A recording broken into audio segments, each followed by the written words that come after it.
بسم اللہ الرحمن الرحیم۔ میرے عزیز دوستو، آپ سب کو ناگ ٹی وی 4 پر خوش آمدید۔ آج ہم آپ کے سامنے اشفاق احمد کے سفر نامے سفر در سفر سے ایک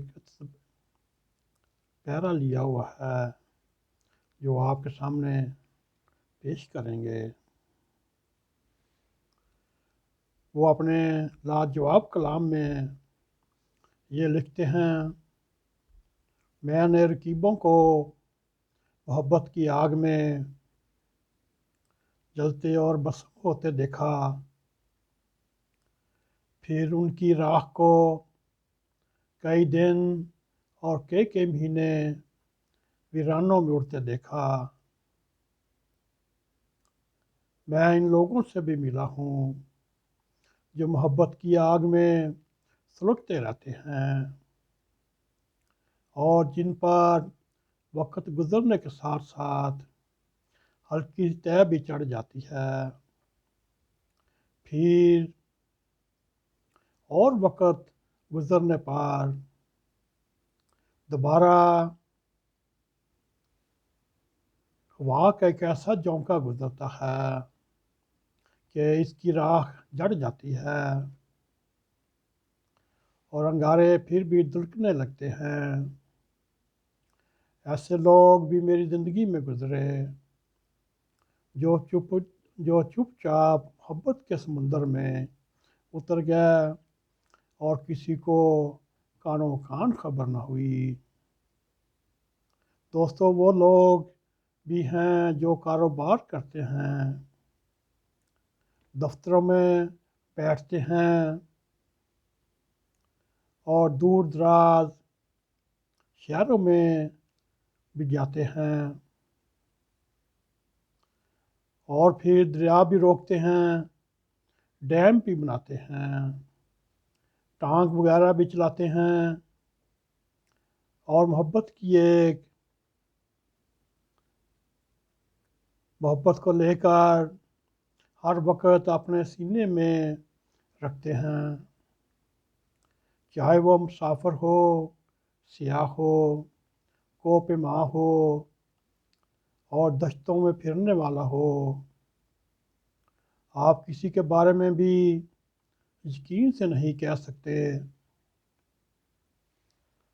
دراصل محبت کے لیے ایک خاص فضا، ایک خاص علاقے اور ایک خاص ایکولوجی کی ضرورت ہوتی ہے۔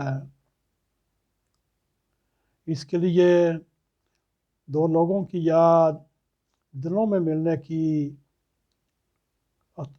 احتیاج نہیں ہوتی، پھر ایک خاص پس منظر ہوتا ہے۔ دراصل منظر بھی مناسب لفظ نہیں، یہ تو آدمی کی محدود سوچ کا دائرہ اختیار ہوتا ہے۔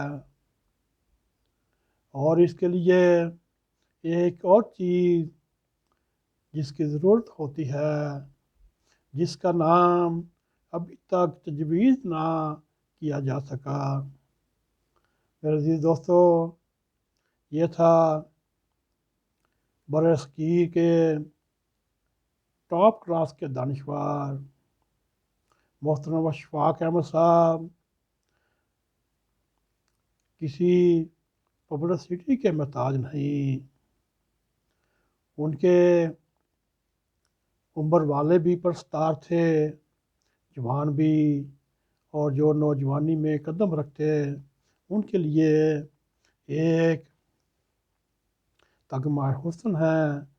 انہوں نے اپنے بے بہا کلام میں نہایت ہی اعلیٰ قسم کے ناول ہوں، افسانے ہوں، رسم نگاری ہو اور سفر در سفر ایک سیاح کے طور پر انہوں نے ایسے لاجواب کلام لکھا جو اس وقت تک لاجواب ہے۔ دوستو، امید ہے آپ ہمارا یہ بھی پروگرام پسند آیا ہوگا۔ اگر پسند آئے اس کو لائک بھی کریں، اس کو شیئر بھی کریں، اور کمنٹ سیکشن میں جا کے اپنا اظہار خیال کرتے ہوئے راگ ٹی وی 4 کو سبسکرائب کریں، اور جاتے جاتے ہمیشہ کی طرح بیل آئیکن کو پریس کریں تاکہ ہماری تازہ تازہ ویڈیو آپ تک پہنچتی رہیں۔ اسی کے ساتھ ہمیں اجازت دیں۔ السلام علیکم ورحمۃ اللہ وبرکاتہ۔